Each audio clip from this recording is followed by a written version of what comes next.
Okay, good morning everybody. So we'll continue from what we were discussing last time. Last time, if you remember, we had discussed about the use case modeling, and in use case modeling, we not only looked at the constructs, UML constructs, but also given a small problem, how do we identify the use cases, represent them, and also produce a text documentation. We said that text documentation, there is no standard format, but then that we gave few templates, 2-3 templates we discussed, and these are quite well accepted, where we identify the mainline scenario, the alternate scenarios, and so on. So today let's look at a very important diagram, which is the interaction diagram required for almost every problem that we want to design. So let's proceed with interaction diagram. We had seen the class diagrams, the use case diagrams, and in the interaction diagram, we represent when a use case is executed, how do the classes interact with each other. Let me repeat that again. Using interaction diagram, we represent when a use case is executed, how do the classes interact among themselves to produce the required behavior for the use case. Obviously, all the different scenarios of the use cases must be represented in the interaction diagram. Let's see how it is done. So, the interaction diagrams, we model a group of objects and how do they produce the behavior required for a use case. It can be easily concluded that we need as many interaction diagrams as there are use cases, because for every use case we will represent through the interaction diagrams how would the classes interact for that use case and produce the required behavior. So by interaction we mean how do the classes call each other's method in producing the required behavior. Obviously we need a way to provide time ordering of messages, that is which message was sent by which object to which other object, next what happened, which object sent a message or made a method call to which other class, and so on. And here the diagrams, as you see, are quite sophisticated. We can represent various aspects. For example, we can represent branching, that is decisions that take place based on some decision, some method is called or other method is called based on the outcome of the decision. Iterations, recursion, concurrency, and so on. So for every use case, there may be several use cases in our use case model. For every use case,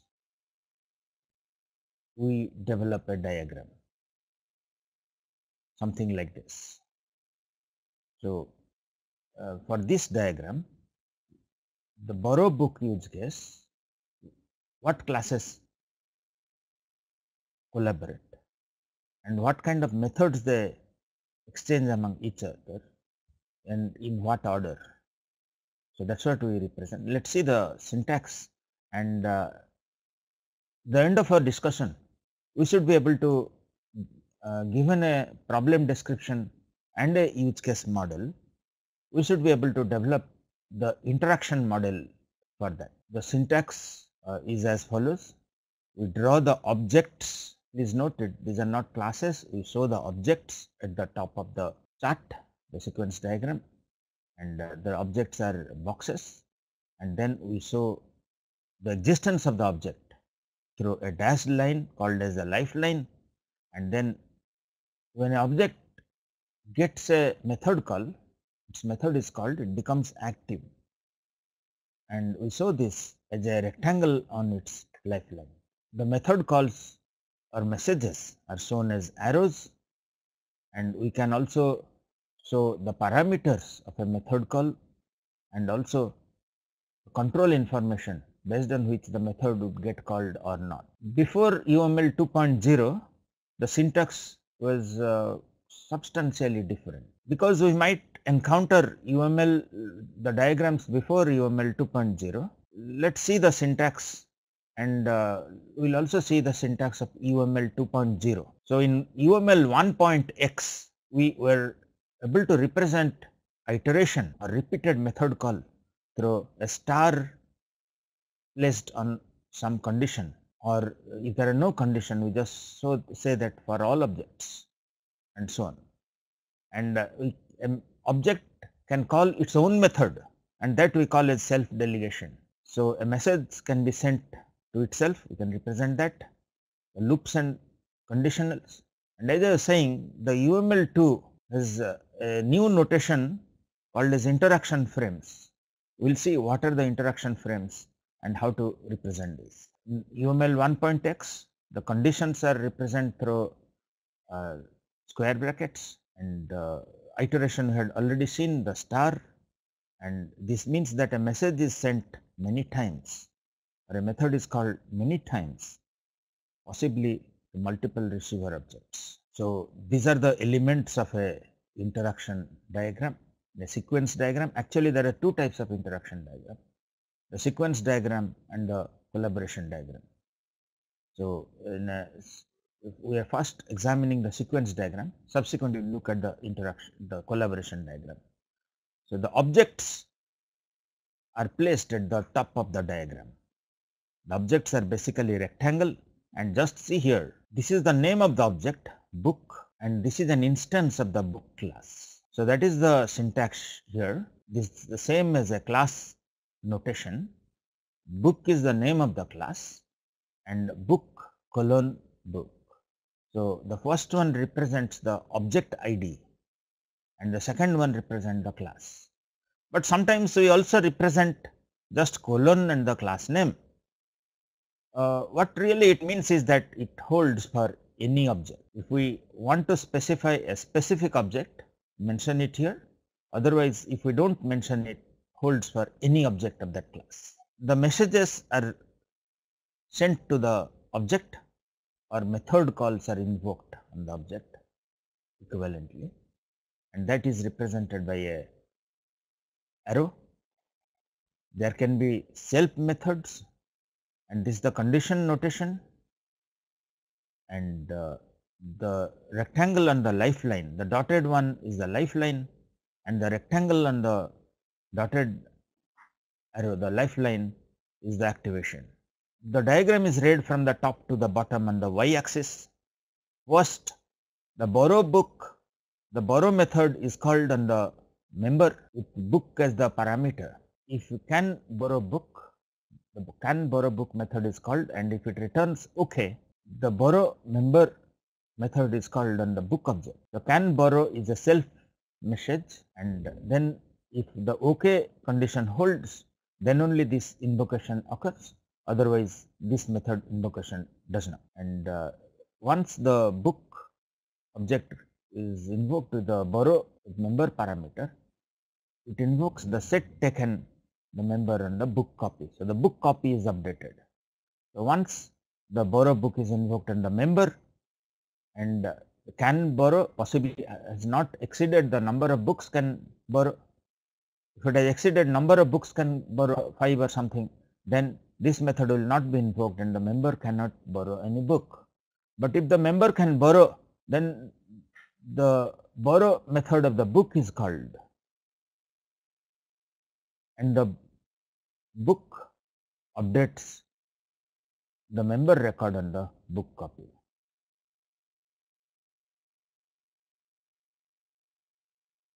We can also show mutually exclusive messages by using the conditionals. Flag is true, this method is called on class B. Flag is false, we invoke the message 3 method on the class C. So, that is how we represent message invocations on different classes. And the message call between different classes has 2-3 different types of arrows. One is the arrow with a solid head here. and this is the normal invocation, which is the synchronous invocation. That's what we are showing, that for controller object of controller class, a method invocation which is synchronous invocation. As we if you remember, a synchronous invocation is one where after the method call, the calling object waits. In a synchronous method invocation, which is like normal method call, the calling object waits until it completes execution. On the other hand, we might have asynchronous method calls. In asynchronous method calls, it just calls some object but does not wait for it. We will see what's its use. The return value sometimes is represented by a dotted arrow, and most of the time the return value is not represented. It is obvious. When you make a method call to an object, you show the method call, but the return values are not represented usually. Only when it returns some variable that we want to use elsewhere and so on, we show the return arrow and write the variable that's returned. Otherwise, normally most of the diagrams, once a method call occurs, we assume that it after some time it will complete. We don't show the explicit return arrow. So, as I was saying, that the return arrow is optional. Only when there is a variable that is returned, we mention it here. Maybe this variable is used elsewhere on the diagram, and that's the reason we show this. Otherwise, we normally omit of a method call. And the rectangle, as we said, is activation, and as long as the object is active waiting for this, it remains a rectangle. Once it completes, then the rectangle stops on the lifeline. But then we also should know the syntax for object creation and destruction. Object creation, typically we call a method new or create, and once the method new is called on an object, it is created. But then you see here, it does not appear at the top of the diagram. A created object, an object that is created as part of a use case execution, is not present at the top of the diagram because it gets created after the use case had started.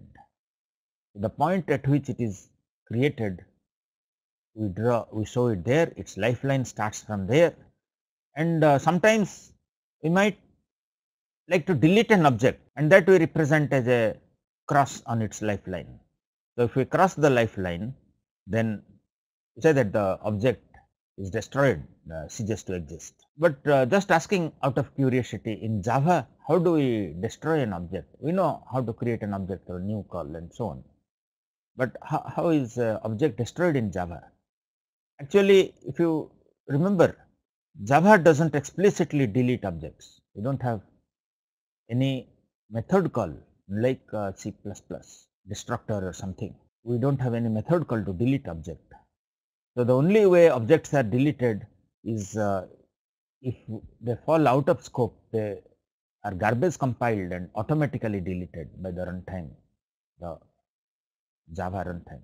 But then how do you make it out of scope? Out of scope means we can no more access the object ID. One way is that you assign null to the object, so its ID is lost, or it just goes out of a block where it was created. So, as we are saying that the activation is shown as a rectangle on its lifeline. You can have nested calls. So, the once it is active, it might call itself or other objects might call itself. Then we show nesting here. We say that an object is active when the object is either running its code or is on the stack waiting for some other method it has called to finish. So, we read the diagram, an interaction diagram, from the top to the bottom, that is the sequence, and this occurs first and this is the next and so on. So, just to repeat the different terminology here, the dotted line is the lifeline. We annotate the method invocation or message arrows with the message name, and the activation is shown as a rectangle. So, it is read from top to bottom. This is the sequence in which the objects react. was this one invokes a method here, and this invokes a method on itself, and then it invokes a method here, payment, and so on. This is another example. So, this class waits until the invocation that it made completes. But one thing is that very nice thing about this diagram is that when we draw this diagram, it also implies that this method, add course method, must be supported by the manager class. Let me repeat that. An invocation of the add course on the manager object of manager class implies that the add course is a method of the manager class. Most of the case tools, as you draw this diagram, they would populate the corresponding class diagram, the class representation of the object with the corresponding method name.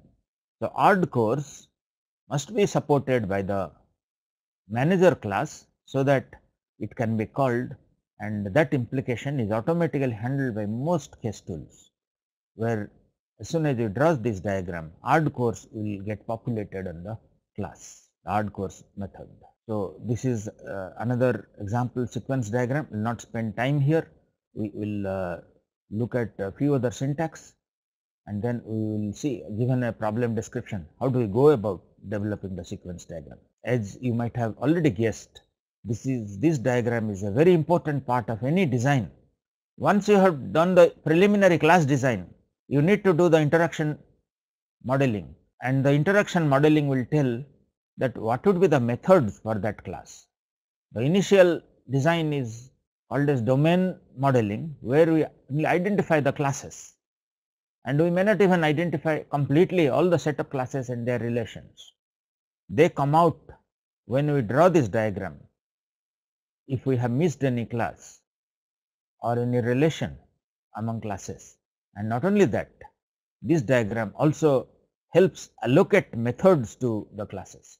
So, it is a very important diagram. So, as I was saying that we might have create or new and so on, and this arrow is annotated, so stereotyped with the create message, and it creates this object. Similarly, destroy, you might annotate this dotted arrow here, destroy, but then normally we do not go into modeling when an object is actually destroyed and so on.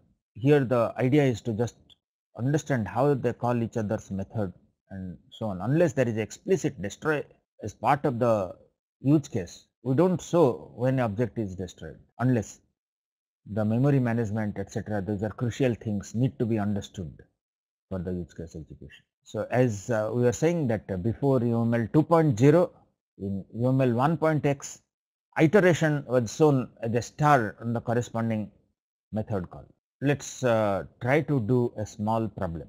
Let us try to develop the sequence diagram for this travel portal. Small description of the travel portal is given here, and we want to develop the interaction diagram for the plan travel use case. Let me repeat that. We have a description of the travel portal given here, and we want to develop the use case diagram for the plan travel use case. Let us read through.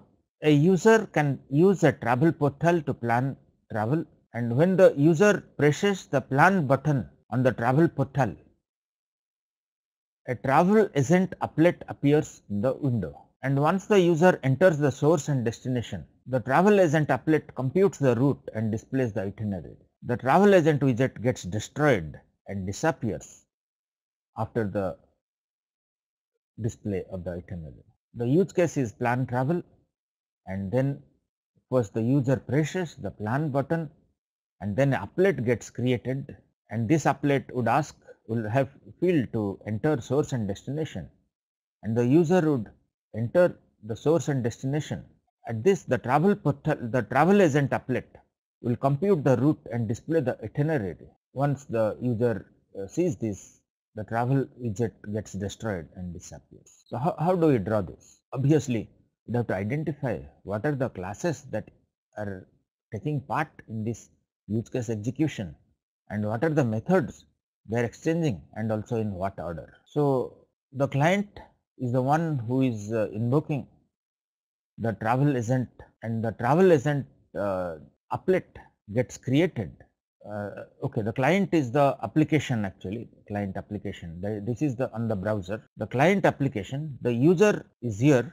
We don't most of the time show the user, but then we can even show the user here. So, the user presses the plan button on the client or makes the plan method call on the client application, and the client application creates the travel agent applet, and the travel agent applet, the client calls set itinerary, and then it calculates the route and displays, and just see that the display is implicit here. We don't draw display here explicit arrows, and at the end of this it gets destroyed, and we show the end of the lifeline here with a cross. There is another quiz here. Let us look at a small problem description and try to develop the sequence diagram for a use case. For every use case, this problem, the RTO office automation might have several use cases, and for every use case we will have to develop a sequence diagram, and I have written down here the description of one use case.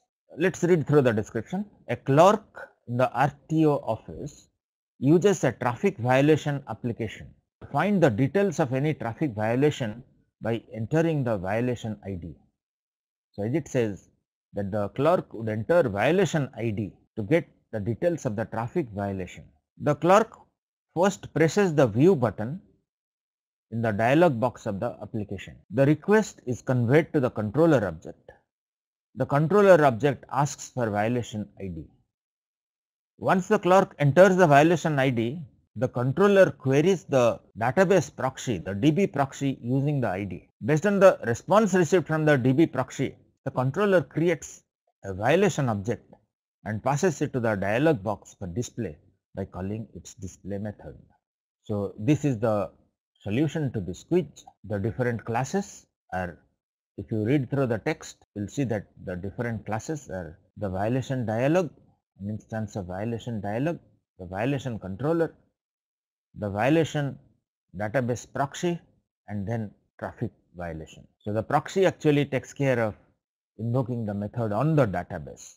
So, I am not showing the database itself here, but just having the proxy here. The clerk invokes the lookup method here, or presses a button here called as lookup, and once he presses on the dialog makes a call to the controller view button, and once that is called, the controller requests for get ID, and once the ID is obtained, we are not showing the return path for this call, and once the ID is obtained, it calls the get violation on the database proxy.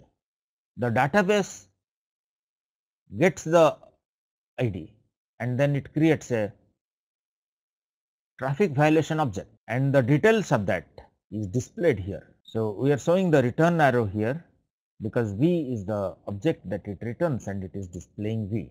Display may be a pseudo method, it may be just a return here, and it gets called by the violation dialog. Now, let us look at another quiz. I am showing many examples because if we practice through these examples, then we would not only know the syntax of the interaction diagrams, but also know, given a problem description, how do we create the interaction diagram.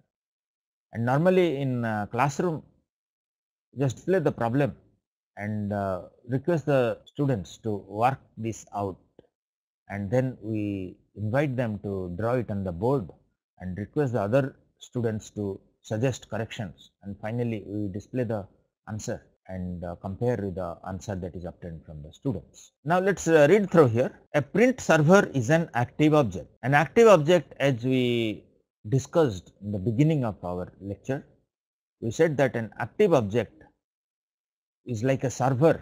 It is always active, and it just waits for method calls, and then once it gets some request, a method call, then it processes but the calling method does not wait for it. So the print server is an active object. The client application sends jobs to the print server and it just takes them and they don't have to wait for print to get over.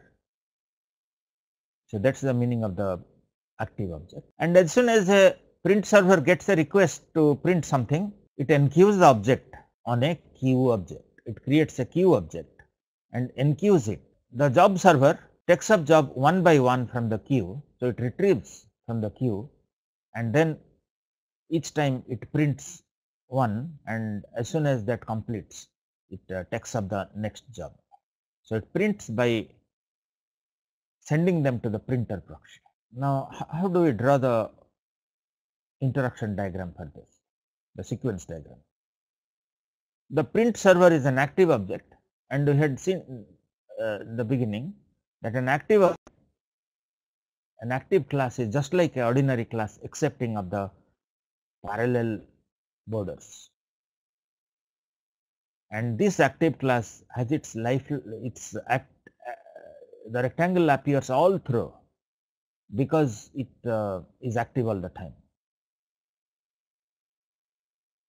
And just see the message type shown here, it's a half arrow here. The half arrow is asynchronous object. Normally to a active object, you just send it and the client application does not wait for it. It continues with its other activities and the print server takes the request and sometime it might process and it might report the done status after it is done. But the client does not wait for this. That's the indication by this half arrow. So once the print server gets the job, it calls the enqueue job on the queue. See here, we did not discuss it so far, but this is the UML2 syntax where we show the looping or the iteration using a frame called as a loop frame. So what this frame indicates is that all these things repeat until the condition here turns to be false. As long as the queue is not empty is true, that's the condition mentioned in this frame. This is the name of the frame is the loop frame, and then queue not empty is the condition. As long as this condition holds, these ones are repeated. So it calls here on the queue to dequeue the job.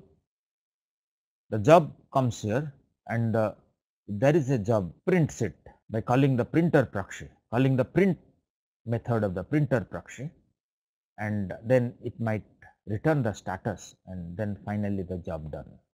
And as this diagram is drawn, the case tool will populate these ones.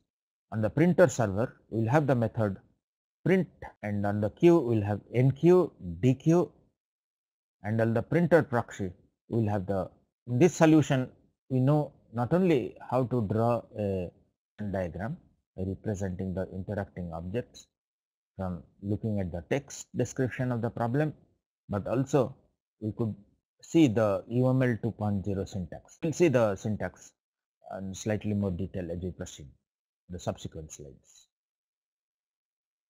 So this is called as the guard or the conditional. Based on whether it is true, it will get invoked, otherwise the invocation will not occur.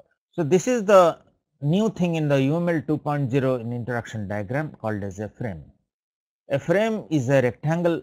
Name of the frame appears here. The identifier can be a loop frame or it can be a name of the use case for which it is drawn, the order process. Earlier in UML 1.x and so on, we could only represent the name of the interaction diagram by writing at the bottom and so on. But here there is a specific place where we write the name of the sequence diagram, and then we, as in UML 1.x, we draw the names of the participating objects, and similar are messages, but then we have these loop frames and so on. So this is the sequence diagram for the order use case, and then inside here is this loop frame, and this loop frame will continue to add item to the cart, and Then from cart, a reserve item may be called here and keeps on adding items. They are not shown any condition here. So this is the syntax for showing a frame. So this is the sample, and it okay, this is the operator. We write what sort of frame is this? Maybe a loop, maybe an alternate, and so on. And then we write the operand here, which may be a condition. So the first one we see here is a okay. So we just write here. This is the general syntax. We will see the specific ones here. We just write what operator it corresponds to. We might write a guard condition here, and then we throw these dotted lines. We might split into different parts. So depending on the guard values, these parts will get executed. So that's the general syntax. Now let's look at the exact specific syntax. The different operators that are supported are alt. Alt is if it is true, it will execute, otherwise not. Loop,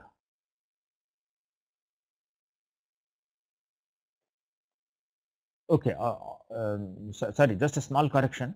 Opt is the one which will execute if the guard is true, but alt is it gives two alternatives. One of the alternative will get executed depending on the condition. So alt, we will have two alternate actions, one depending on whether alt is true or alt is sorry, the condition is true or false, and these two will be shown through dotted lines. We will see examples of that. And then parallel, critical region, this will normally not applicable until you are developing some embedded applications and so on. We will omit this from our discussion. We will look at alt, loop, and opt operators. Actually, there are many more in the UML syntax. Reference, interrupt by break, assertion, and so on. Will not really look at that. In the alt, as I was saying, that there are two alternate actions that may take place depending on what is the outcome of the condition. If the new customer is yes, then it will call the create customer info on the order. If it is not a new customer, then it will get customer info.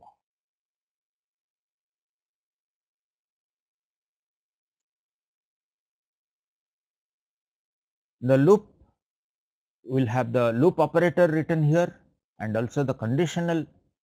As long as the conditional is true, the loop will continue. So there are more elements. So more is set here, this value. So it is calling process item on the inventory, and has item calls on some iterator, and then if it returns more, then it continues until the more becomes false. So this represents the iterator pattern, where a iterator object gets created as part of looping. We are really running short of time.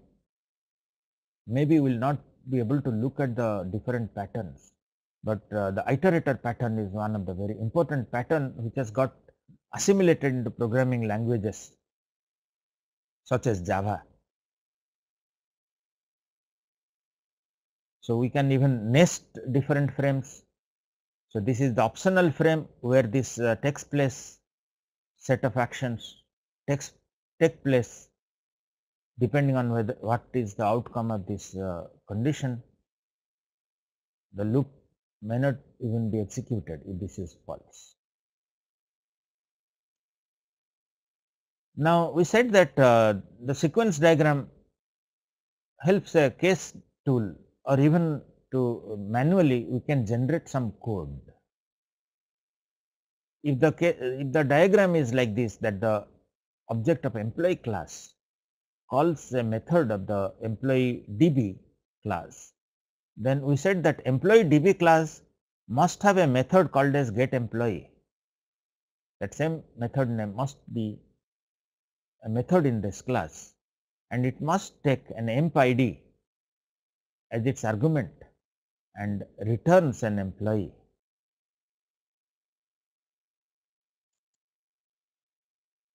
This is another example. The user is invoking the make square here, and then it is calling the new method on the square. So, the SEP factory must support a make square. So, the make square method is a public method supported by the SEP factory class, and not only that, we can also infer that it is invoking new on the square. It is invoking new on the square object, square class. Now, this is a quiz. We also displayed the answer here. We are saying that given this diagram, sequence diagram, what code will be generated for this? And we want the code for the tree map. As you can see here, the tree map needs to support the clear method. For anybody to call it, send a clear message, must support the clear method.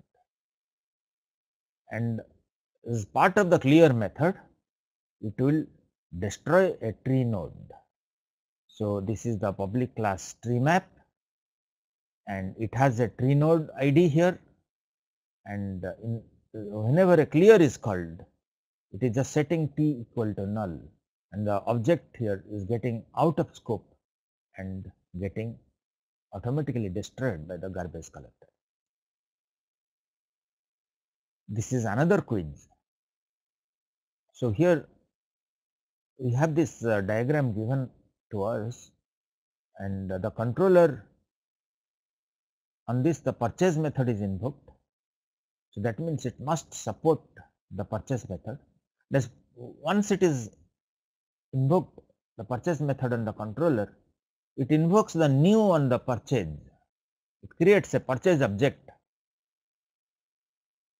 and then it invokes the buy grocery, and finally it makes the, it calls the create of the payment with the cash tender. So, we want to create the code for the controller class. So, controller class has the purchase method it supports, and then it creates the purchase object, and then it creates the payment. Sorry.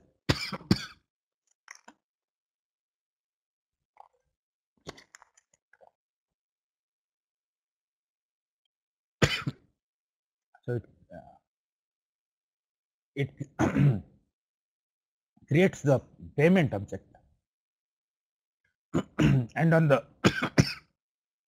on the purchase object, it calls the buy grocery. So, how does it call the buy grocery on the purchase object? Calls my purchase, which was created here, my purchase dot buy grocery. On a case tool, when you create the diagram, a sequence diagram, the methods will automatically be populated, the set ID, set name, set age, etc., but also template code is generated. Now, let us see for this case tool, what is the code for this will look like. So, this is the code here. So, this is the class register controller. So, register controller supports the register method and once the method is called, it calls several other methods. First, it creates the account object, and then on that object it calls several methods, and finally calls the add account on the account list, and then it completes. So the same code has appeared here, the code for that has appeared here in the case tool. See here, register controller supports the register method, and as part of that it creates the account. The ID of the account object is account, and then it calls the methods there, set ID, set name, set age, and so on. Most of the case tools support this kind of code generation based on the sequence diagram. Now let's look at another example of the sequence diagram. The compute price use case is invoked in the context of a specific order to calculate the price of the order. All the line items are examined to determine their prices, which are based on the pricing rules of the lines, and then the overall discount is computed, which is based on rules tied to the customer. So specific customers will get specific discounts. So once we have got such a description, the first thing is to identify what are the classes that are participating, and then what methods they are calling and in what sequence. So if you read through this, you will see that there is a specific order based on which the compute price is invoked, and then the line items are examined to determine their prices on the order. So order, the compute price use case is invoked in the context of a specific order. So order is a parameter for the compute price, that is the context, and then for the order all line items are examined to determine their price. So determine price is a method for the order class, and for all line items, that is a loop here, and based on that the pricing rules are applied for the products and the overall discount is computed. So if you draw that here, it appears like this, that the customer calls the calculate price, and then the order object, it knows specific order object, and then the order object ID, it invokes the calculate price, and on this there is a loop here for every line item. So for the corresponding line item, calls the get quantity, get product, and get pricing details for the product, computes the discount information by first getting the what is the discount to be applied to the customer. So that calls the get discount information, what sort of discount to, and then it computes the discount. We can have other examples here. Draw sequence diagram to represent message exchanges when the print game money method of the class is invoked. So we have given a code here and asking you to compute to draw the sequence diagram, to develop the sequence model based on the classes. So there are two classes here, ticket and game, and it says that develop the sequence diagram when the print game money method of the game class is called. As you can see here, once it is called, it loops here. So there is a looping here, and then it calls ticket.getPrice. So it invokes the get price of ticket on the ticket class and then computes the total. So if we represent it here, it would appear like this, that it loops for all tickets, it gets the price of the ticket.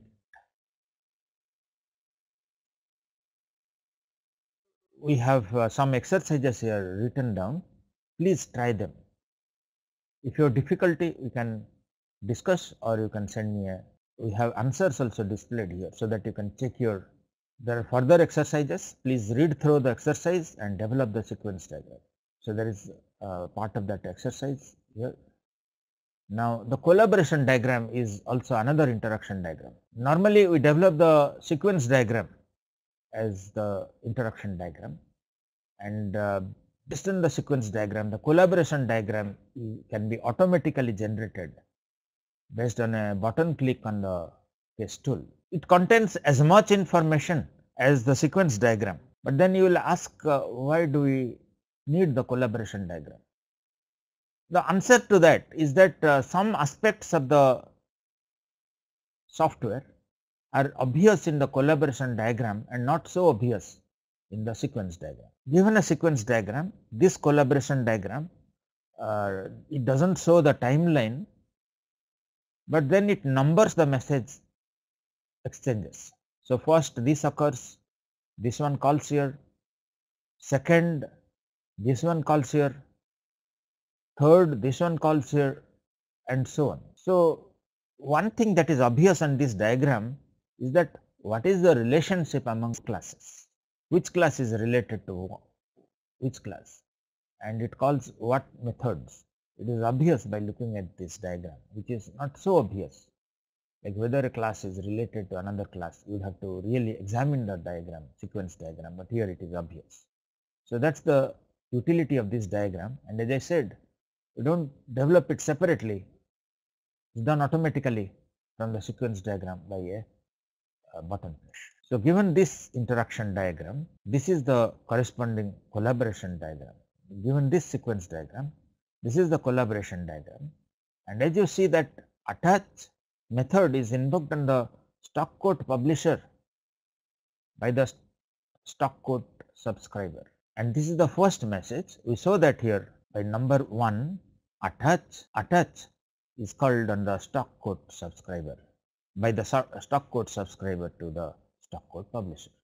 So, this is another example as you can of a collaboration diagram. As you can see that which class exchanges how much messages with another class, and whether it exchanges any message or not is obvious here. For example, book is not directly related to library member, they are not associated, but indirectly associated. This is another example. We have this sequence diagram, and we want to generate the code for class B. The class B should support which methods? It should support do A, and then it should invoke which methods? Should invoke create and do B. So, that is what it shows. Class B supports do A method, and in turn it creates the new C and then invokes the do B on the A. So, we have so far seen class diagram, use case diagram, and sequence diagram. Now, let us for the next hour that we have, we will see that what is the method by which we will generate these diagrams for a given arbitrary problem description. We might have a page or two of write up, text write up about a problem, and we would like to develop the use case diagram, the class diagram, the sequence diagram, and as soon as we draw the sequence diagram, the method calls will get populated on the corresponding classes, and then it becomes easy to, and that also generates a code skeleton, and based on that we can write the complete code. So, we will just take a small 5-minute break now, and we will come back here in 5 minutes, and we will continue discussing about the object oriented analysis and design methodology, which will make use of the UML diagrams and help us come to the code from a problem description. Okay. So, we will continue from where we had left. We are going to discuss about a object oriented analysis and design methodology based on the diagrams that we discussed, which were the class diagram, use case diagram, and the sequence diagram. Even though at the start of our lecture we had planned to discuss about the state chart model, how code is generated from there, the syntax, and how to develop a state chart diagram, we are unable to do that in the given time allocated. So, let us proceed, and as in most of the design processes, the process that we are going to discuss, it is an initial analysis is done, object oriented analysis, and subsequently we will refine this into a design model. The approach that we are going to discuss is largely based on the Luhrmann's approach. So, in almost every object-oriented design process, we do an analysis followed by a design, OOA followed by a OOD. Here the starting point is a text description of the problem, and we develop an analysis model, and then based on the analysis model we develop the design model. And both analysis model and design model we use the UML syntax, but then the specific constructs etc. that we use may be slightly different in the analysis and the design model.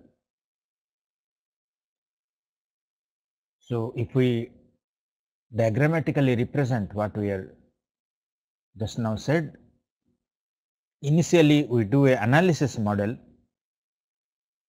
which is iterative. We will go on refining the analysis model, and at the end of the analysis model we would have got the domain model and the use case model done. And then we do the object oriented design and object oriented programming. In object oriented design we do the sequence diagram and so on, and then we generate the code from there, code skeleton, and whatever is not generated from the diagrams we write those.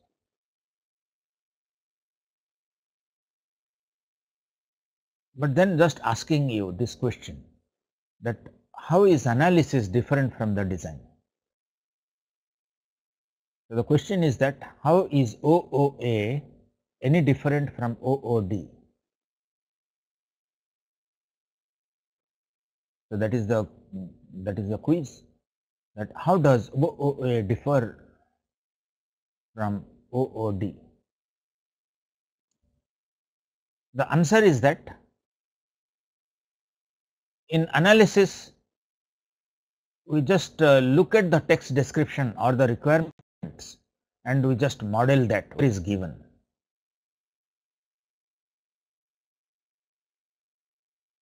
It is just a modeling of the requirements.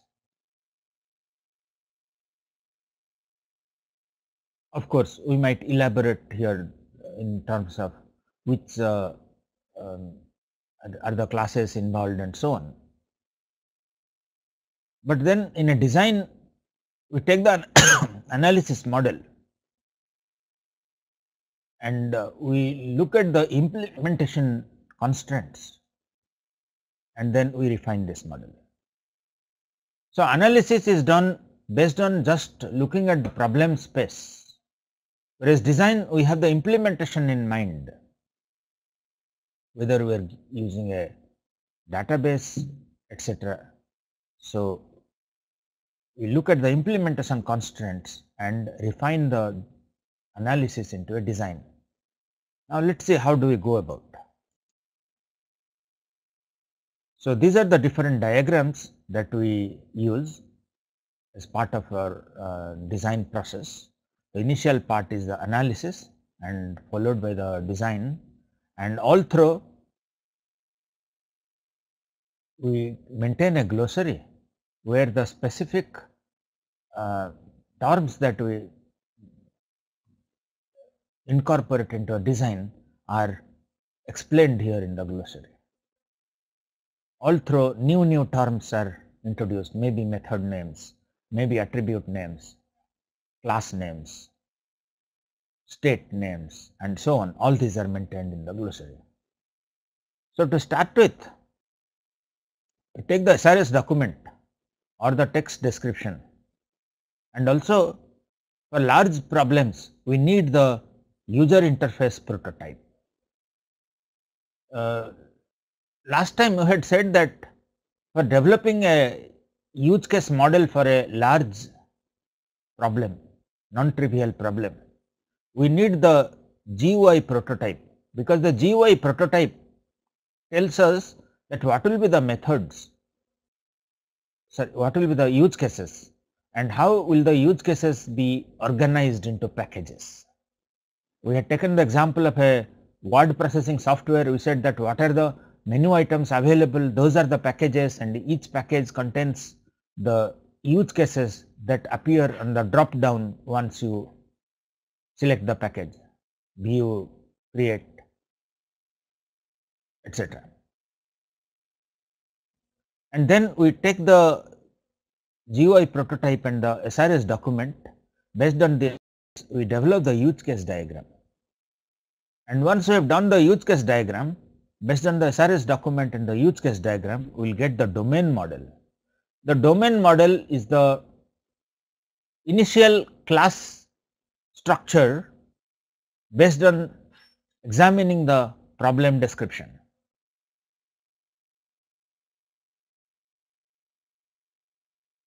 The class structure that is obvious from the problem description, that we call as the domain model.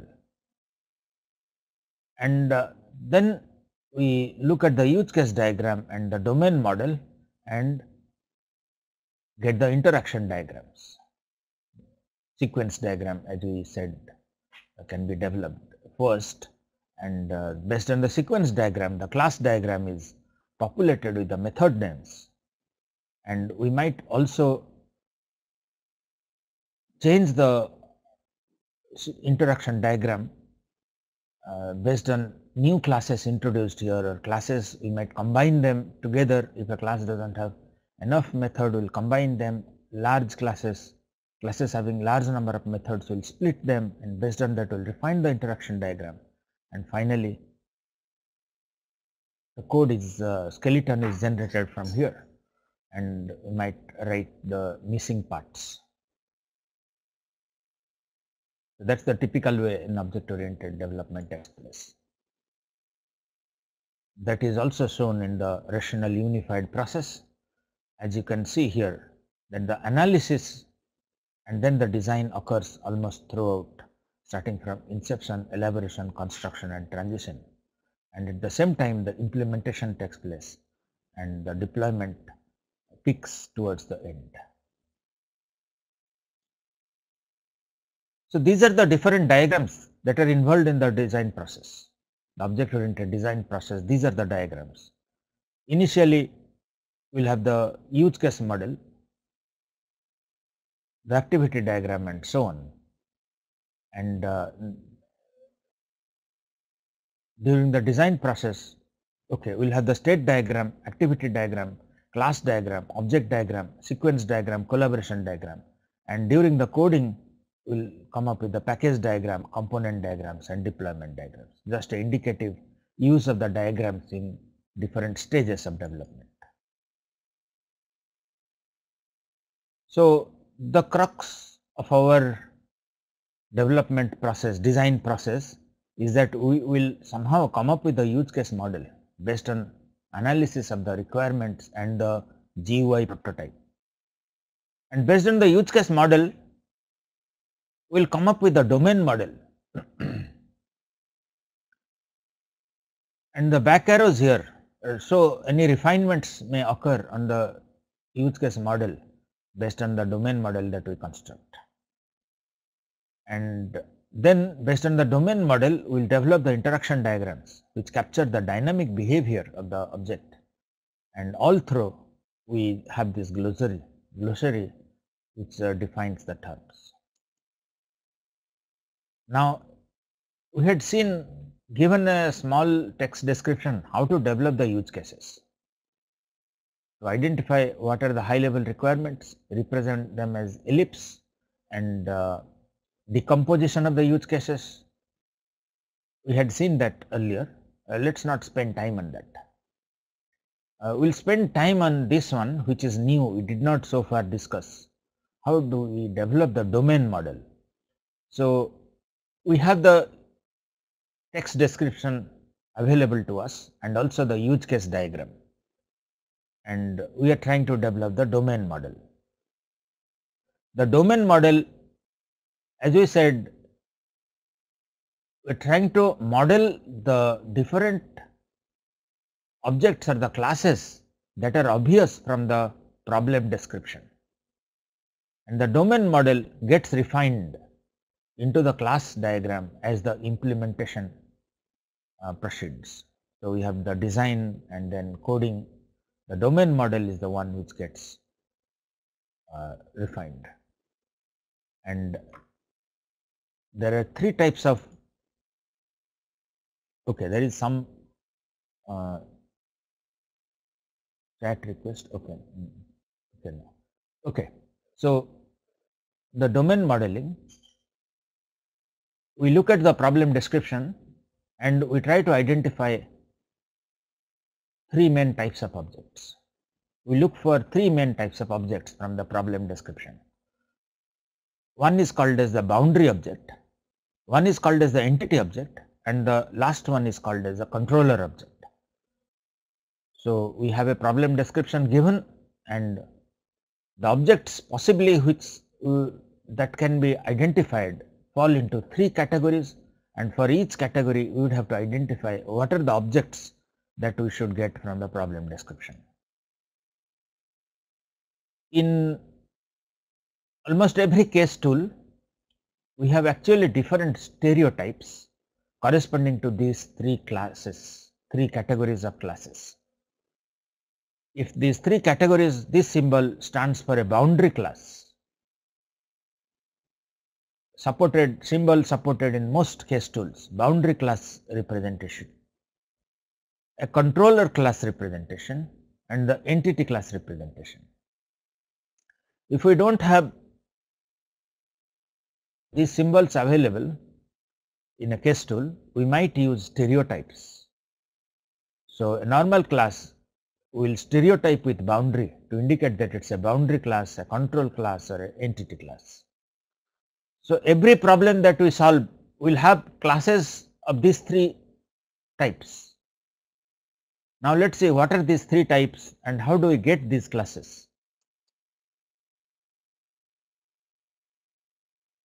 Okay, so this diagram just shows that how the design model may differ from a domain model. In domain model, we just have the class names and so on available to us. Here we have the method names here. So, this is we call as the implementation perspective, that we have to have these methods supported here and then the code for that and so on.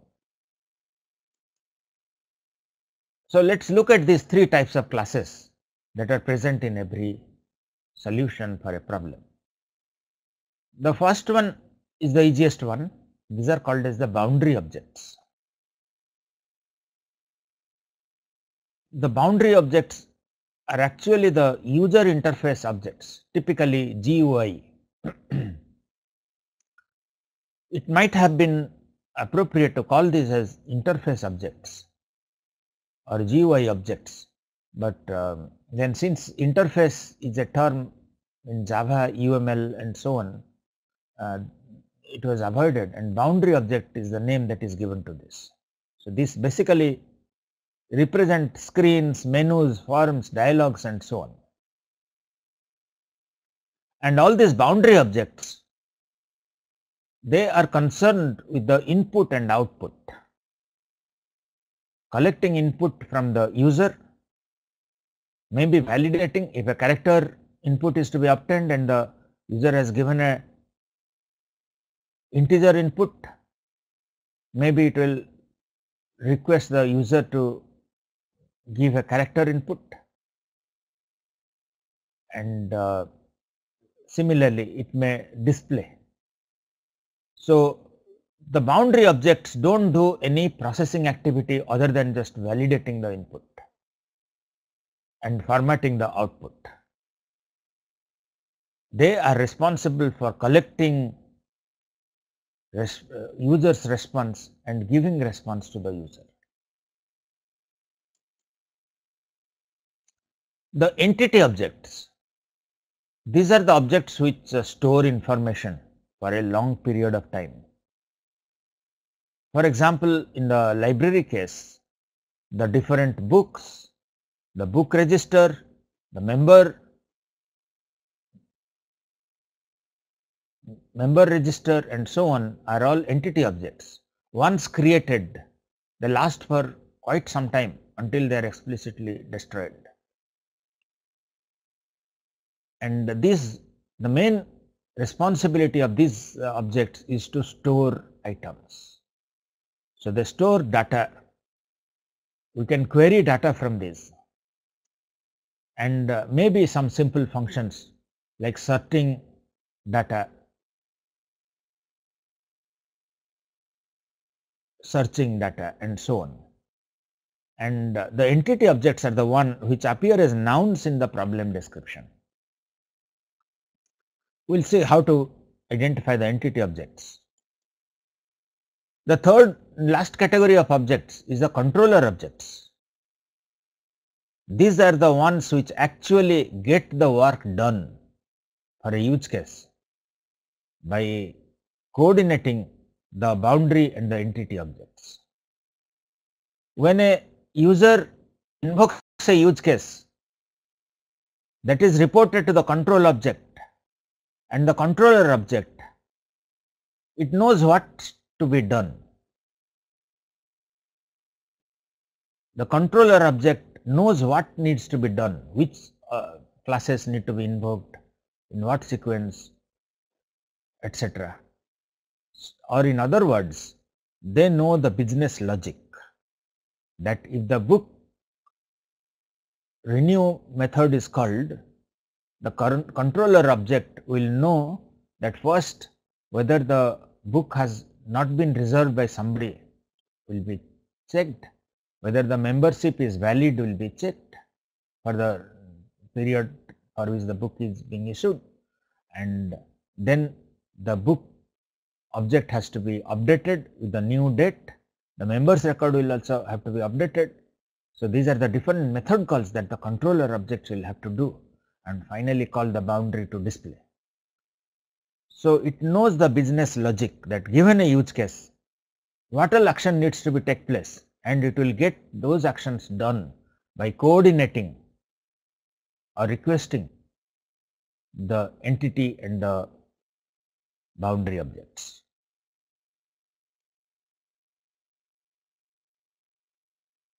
So, if we look at definition of a controller class, it coordinates, sequences, transacts, or otherwise controls the other objects. And in the small MVC mechanism, model view controller mechanism, these are called as the controllers. So, in the literature you will see that in books, different books and articles, you will see that sometimes these are called as controller objects and sometimes control objects. If we diagrammatically view what a controller object does, once the user gives input or invokes a use case, equivalently you can say that a user has invoked a use case through a boundary. The boundary does not do processing other than validating the input, and it just passes the same thing to the controller. The controller, once it knows that the user has invoked a use case, it knows that which entity object has to be invoked, and then each entity may invoke other entities, and finally the controller has completed the use case execution, has got it completed through the actions of the entity classes, and then it reports the result through another boundary object. So, that is the way it normally every use case is implemented. So, this is the sequence diagram. Once we have the domain model, we will write the classes of the domain model and then draw the sequence diagram, and then we will have the method names appear in the classes identified in the domain model. But what about boundary objects? How do we identify them given a problem description? It is very straightforward. We will look at the use case diagram, and every use case actor pair will have a boundary. So, every use case actor pair will have a boundary. So, how many boundary objects will be there? There is a boundary object register customer boundary, clerk and register customer boundary, sales clerk and register sales boundary, and managers select winners boundary. So, what it really means is that the customer will interact with the system through the register customer boundary for this specific use case, and this boundary will invoke the controller for this, whereas the clerk will have a separate boundary interface, a boundary through which it will interact with the controller. Now, how do we identify the controller objects? So, boundary objects, we found that it was straightforward. Looking at the use case diagram, we know that as many actor use case pairs are there, that many boundary objects we need. The controller objects are also easy to identify. We add one controller class for every use case. So, the controller class, once the user invokes a use case, the controller class gets the control, it knows how to realize the behavior of the use case by coordinating the activities of several entity classes. So, it will invoke methods on those entity classes, and the entity classes also may invoke methods among themselves to satisfy the controller's request. And finally, as the use case work is done, it will report it on a boundary. So, every use case requires a controller, or in other words, our rule is straightforward: add one controller class for every use case.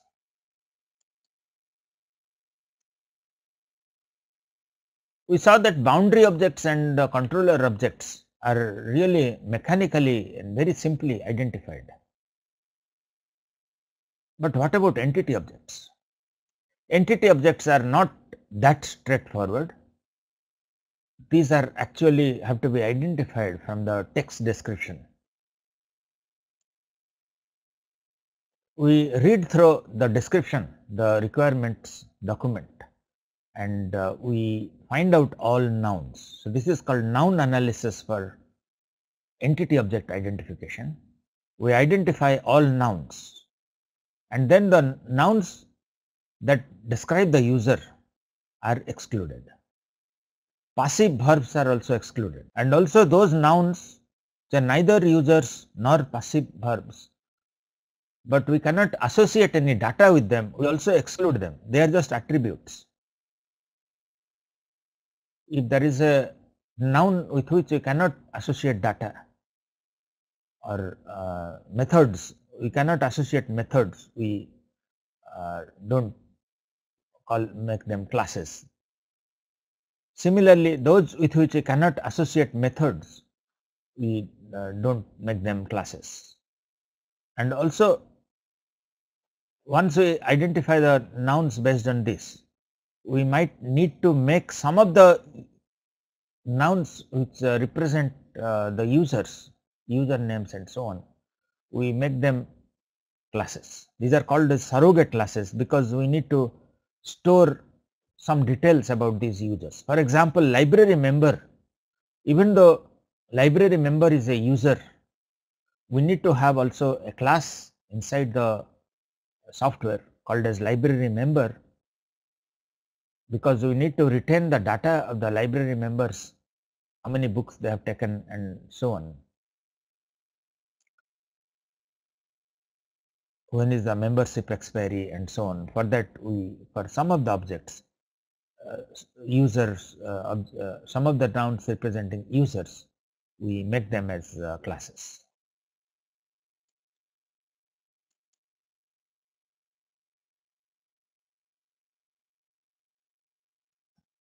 Now, let us take an example. So, we have a text description, simple text description, for which we will have to identify the entity classes. For the boundary and controller classes, as I mentioned, we need to just look at the use case diagram and we get them very simply. Whereas for the entity classes, we need to do this noun analysis from the text description. And if we do noun analysis for few problems, 5, 7 or 10 problems, we get a understanding, and then by reading through the document, we can easily identify what are the entity objects. We don't have to actually underline the nouns and do the analysis. We can just read through and identify the entities. That's after we gain little bit of experience. Now let's for the first problem, let's read through and then highlight all those are nouns, and then we'll exclude the nouns which cannot be classes. So let's read through. The user is a noun, must be allowed to specify each product as a noun by its primary characteristics, including its name, product number. If the barcode, which is a noun, does not match the product, then an error should be generated to the message window and entered into the error log. The summary report, the noun of all transactions, the noun must be structured as specified in section 7a. So section 7a is also a noun and not highlighted here. We could have also highlighted here. But then, as we mentioned, that all nouns are not really classes. The ones that are users describe the user, with which we cannot associate any data or with which we cannot associate any methods, are not classes. So characteristic, the characteristic is, we cannot associate a method other than get characteristic and set characteristic. So it is an attribute of a product. The product has characteristics and this is attribute. Name is attribute. Product number is attribute, and so on. So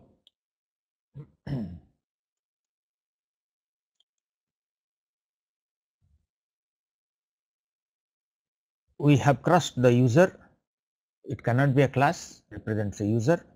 Characteristics, product name, barcode, name, these cannot be classes. We can't have meaningful methods associated with them. These are the attributes of this class product, and so on.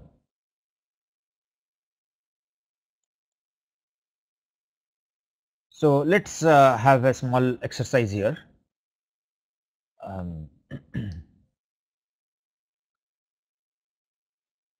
Okay, we'll have the exercise a little later, but then one thing is that the classes typically denote a collection of objects. For example, students,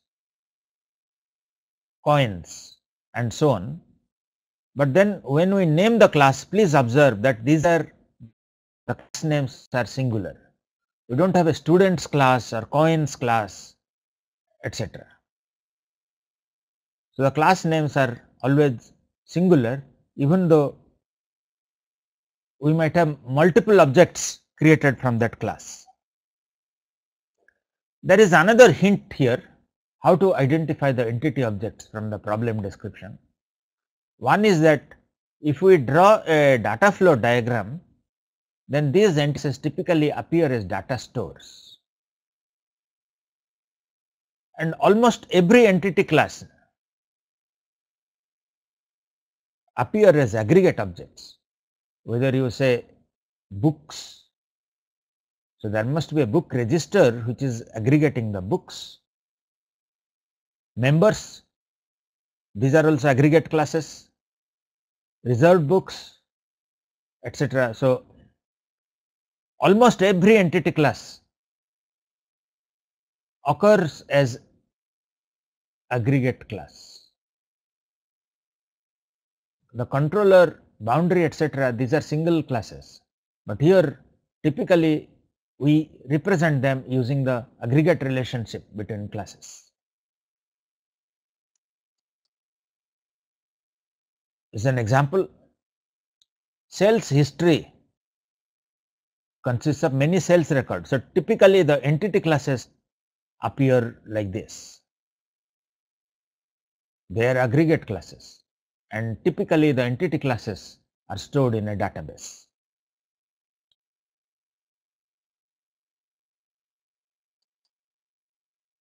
So, now let us do a very small problem, the tic-tac-toe computer game. We want to read through the problem description and come up with the use case diagram, the use case model, the domain model, and the sequence diagram.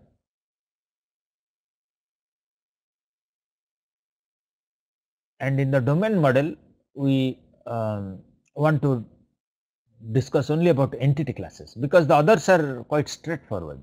The boundary and controller classes are mechanically identified. So, let us read through. A human player and the computer make alternate moves on a 3x3 square. A move consists of marking a previously unmarked square. The user inputs a number between 1 and 9 to mark a square. Whoever is first to place 3 consecutive marks along a straight line on the square wins. So, what will be the use case here? Use case is about placing mark. The only activity that the user can do here is to mark a square. So, okay, these are further descriptions of that. So, if we draw the use case diagram, it is play move or mark square, any of the names you can give, and there is only one use case, very simple problem. The player invokes the play move use case, and this is the name of the software. Now, the next step is to identify the different classes in the domain model. By looking at this use case diagram, you know that there will be one controller class and there will be one boundary class. The player play move boundary and the play move controller. But what about the entity classes? For entity classes, we need to read through the problem document, identify which class stores data and supports some methods, meaningful methods. So, if you do that, you will find that board is the only entity class, and board consists of squares. The other things are mechanically identified, the one boundary class, one controller class and one board class. And the next step would be to look at the text description of the use cases and draw the sequence diagram.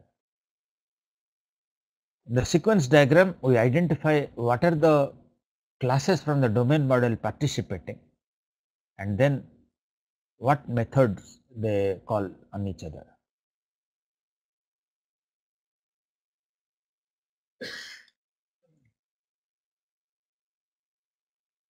But for problems, non-trivial problems, developing the sequence diagram is non-trivial, especially if there are 8, 10 or 20 classes involved in a use case execution. Then to find out which object is invoking which method on the object is a non-trivial task. For simple classes, yes, by looking at the problem description, as long as you understand what takes place in the use case, you can develop the sequence diagram. But for problems having large number of classes and complex interaction among the classes required for a use case execution, it becomes difficult just to read through and develop the sequence diagram, and for that the CRC cards are used. The CRC stands for Class Responsibility and Collaboration Card. We'll look at that in the subsequent slide. And these cards are used to assign responsibility to classes. That's basically assigning responsibility essentially means about drawing the sequence diagram, because as long as we know that it supports some method, assigned responsibility means identifying what methods it will support, and that basically is about developing the sequence diagram. So as long as there are dozen classes collaborating, dozen subclasses, reading through the problem description and developing the sequence diagram is not very easy, and we use the CRC cards.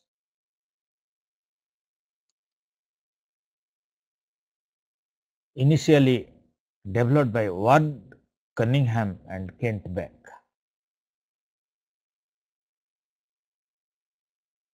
And here, for every class in the domain model, one index card is prepared, something like a playing card.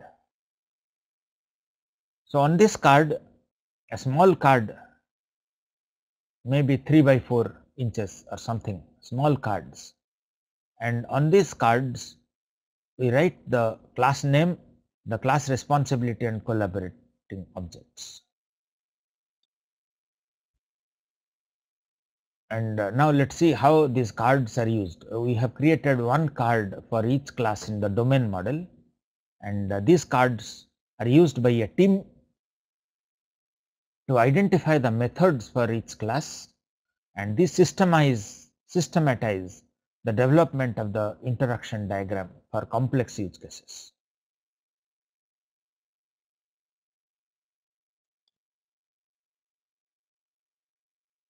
So as we had discussed, responsibility means the method supported by a class. Collaborator is the class should invoke a method on which other class. So the class on which it invokes a method is called as a collaborator for the execution of the use case. The card would appear like this. We write the name of the class on the top, and for every class in the domain model we have a card like this where the name of the class is written at the top, and then as we carry out the CRC, the team member takes up the CRC card and they identify the names of the methods to be supported, and then as part of this method which other classes, the support of which other classes are needed. Now let's see what does the team members do to develop the method population for the cards. They take up a use case. The team members, maybe 5-7 of them, initially they read through the use case description, identify what are the classes that are involved, and then they distribute the classes among each other. So let's say there are 15 classes that are involved in a use case, and there are 3 members who are doing it, or maybe there are 5 members who are doing it. Then the 5 members will distribute 3 cards among each other. So 3 cards, each will start with 3 cards. Each member will have 3 cards, and then they read through the text description of the use case. So as they read through the text description, they find out that some class needs to do something, and then they debate. They look at the classes they are holding, the card for the CRC cards for the classes, and once an action item comes up An action item typically appears as verbs on the text description. So as soon as a verb comes,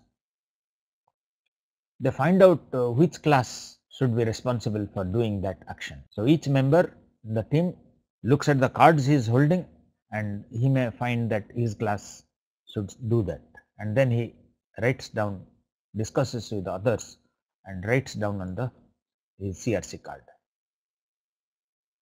So once the cards are done, sequence diagram is developed, and then based on that the class diagram is automatically developed if a case tool is used, which has the names of the method the class will support and the specific attributes that it should contain.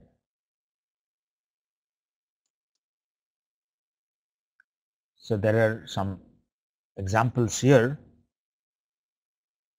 We need to read through these examples, work out the use case model first, and then we work out the domain model, and then based on the use case diagram and domain model, we do the sequence diagram.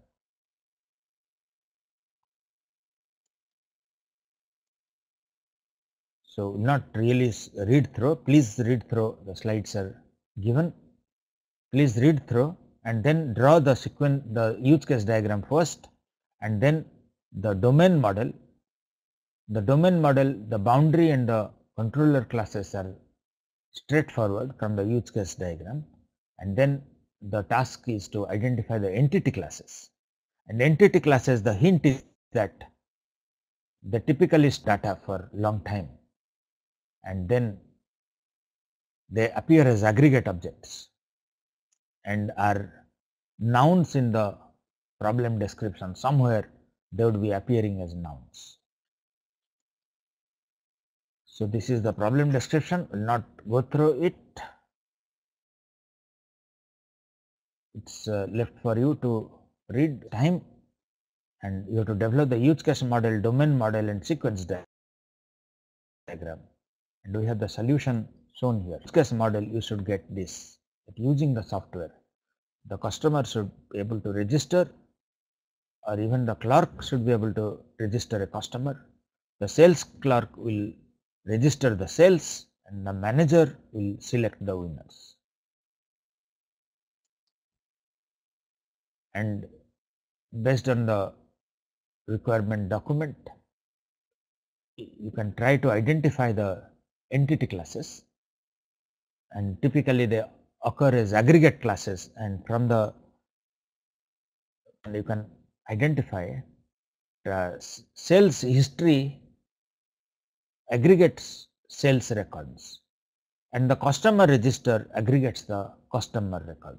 So these are two entity classes. And this is the complete domain model, where you have the boundary classes and the controller classes also added to this. And based on this, you can read through the use case text description and then develop the sequence diagram. Or if there are too many classes, you would have to use the CRC card.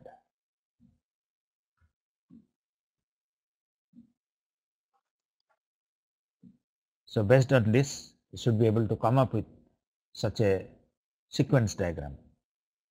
For each use case, we come up with the sequence diagram. There are 3 use cases, so we'll have 3 sequence diagrams. So this is the second sequence diagram for the customer, register customer, and then there is one more use case, which is the register sales.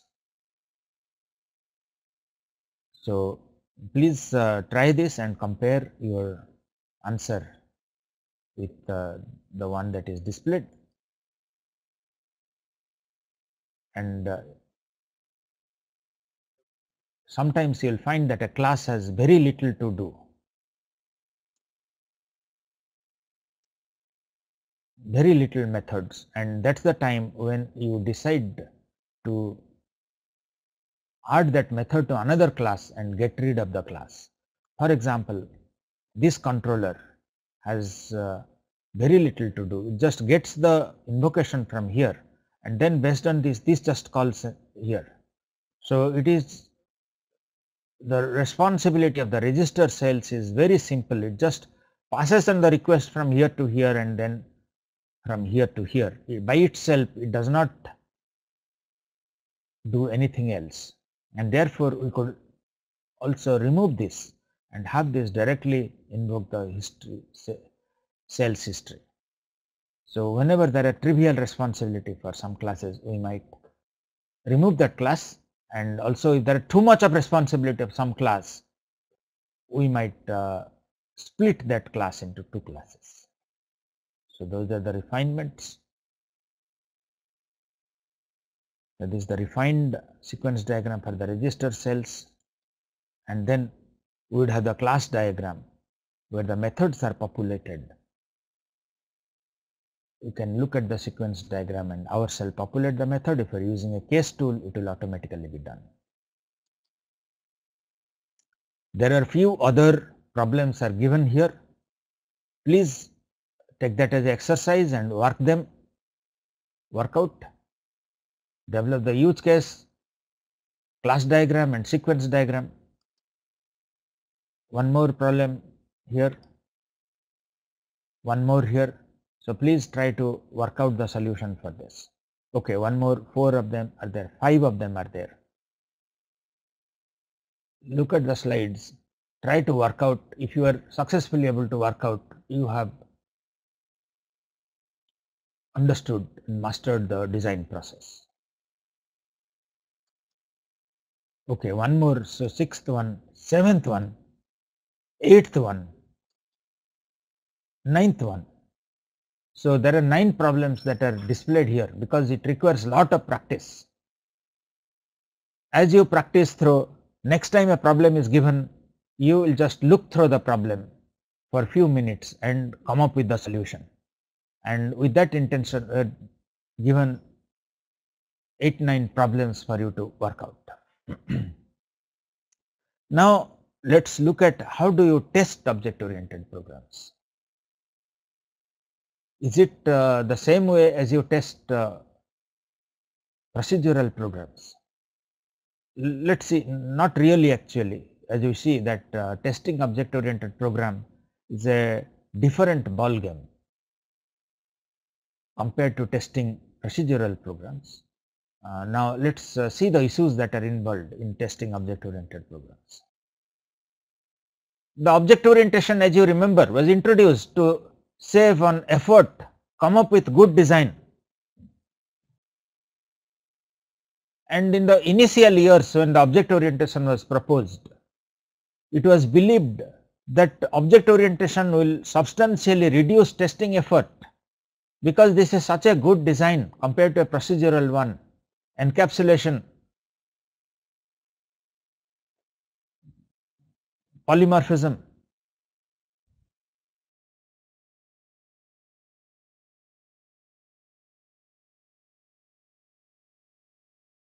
abstract classes and so on, and therefore should take less testing because these are good cohesion, coupling is low and so on. Good design should lead to code which are almost good and the small testing effort is required. But in the later years it was realized that not so. Actually it complicates testing. Many new types of bugs can occur here and the testing effort in questions. One is that what is an appropriate unit testing? For unit testing, what do we mean by a unit of an object oriented program? For procedural programs, unit testing means testing a method, a function. For procedural programs, unit testing is basically testing a function. So by that, if we extend it to object orientation, it should have been a method. A method should be a unit of object-oriented testing, but we will see that not really. A method is not a unit of testing. We will see why. And then we will see that the different object-oriented features we said are good: encapsulation, inheritance, polymorphism, dynamic binding, and so on. Do they help or complicate testing? What about the state models of classes? Do they require extra testing? How do we do test coverage analysis and then the integration strategies?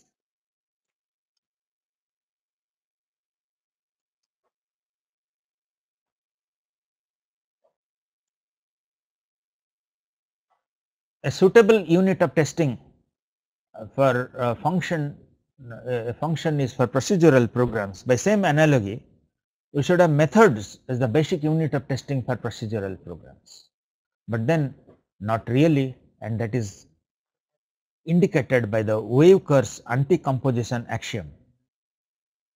So, if we interpret the anti-composition axiom for object orientation, it says that any amount of testing of individual methods can not ensure that a class has been satisfactorily tested. So, the anti-composition axiom says if a class has 10 methods and each method independently we test, do unit testing on these 10 methods, just take one by one method and use our procedural approach and you test each of them, find that they are working satisfactorily, but based on that we cannot say that the class is working satisfactorily.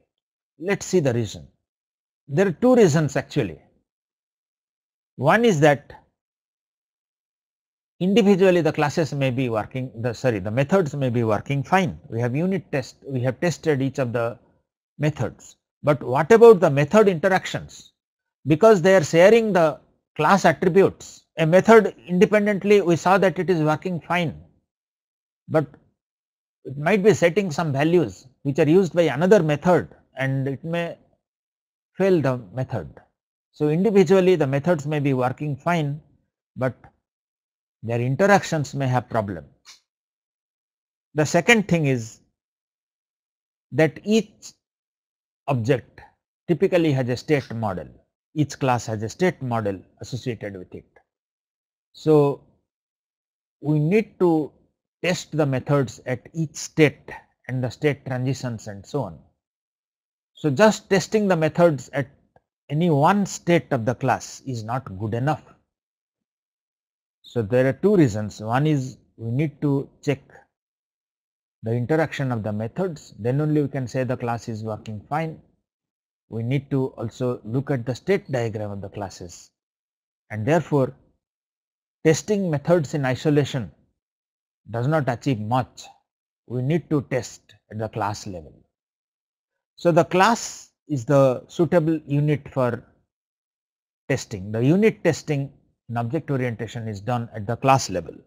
We test the classes.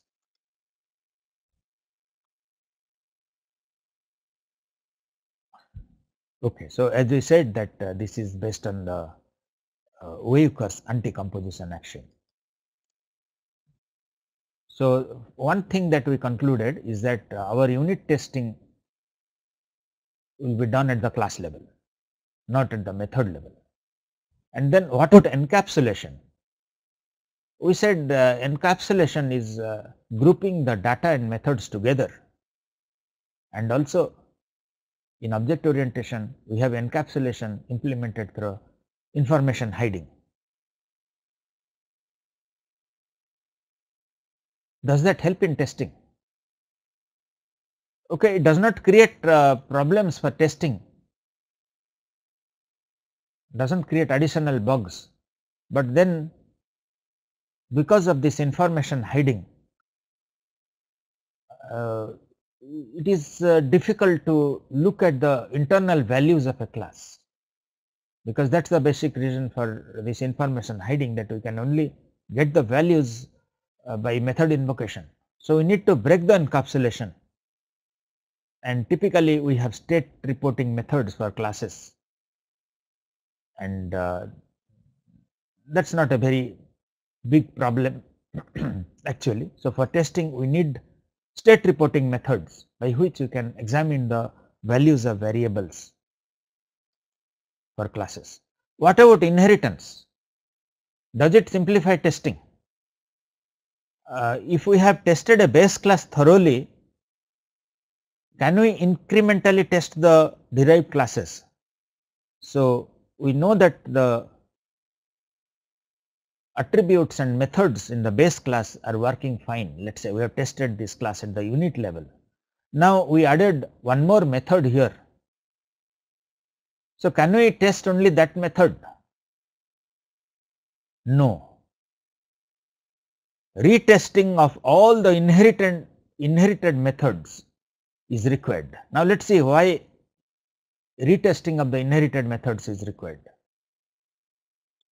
We need retesting because of the new context of uses.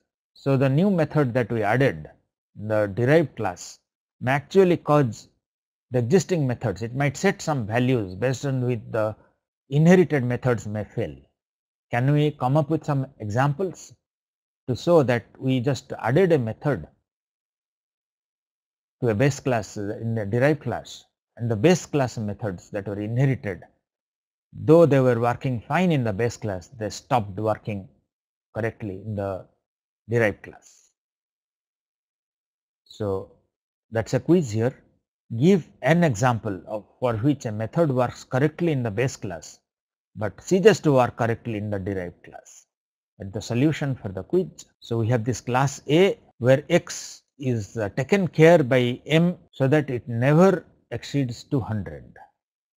But then we later extended class A B and we had a method M1 which did not examine all this invariant and all that, and it set the value x equal to 1.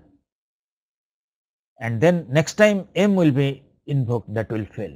There are further examples. So here we had this m calling m2, and m2 was a method here. So it is calling the method here, but then B extends A and also overrides m2. Now when we call m here in the context of class B, it will call the m2 here, not the original m2. Even though unintentional, we overridden m2 here, and because of dynamic binding, it will, when we invoke m, it will call m in the context of class B and the method may fail. So we have actually exceeding time, and we discussed in our 6 hours discussion, we started discussing some very basic concepts on object orientation. We looked at the class diagrams, class relations, how to represent in UML syntax, and then how code is generated for different types of relations among classes.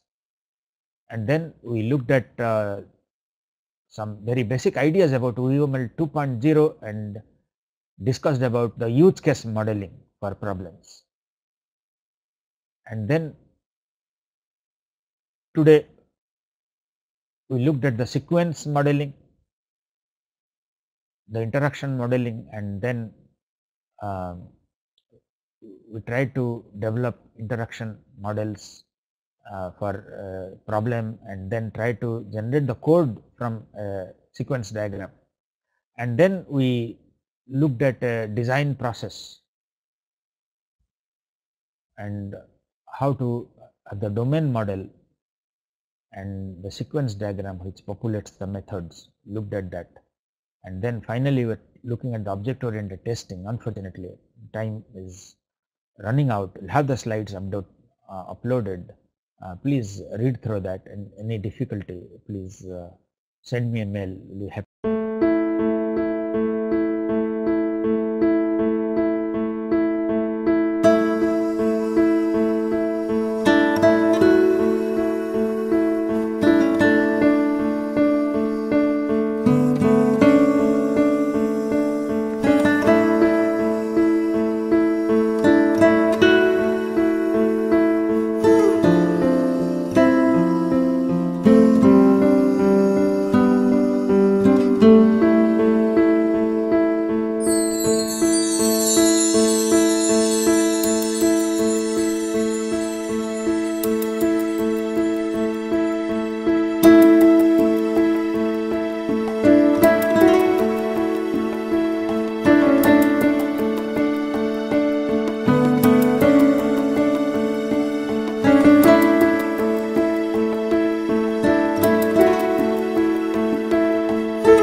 you.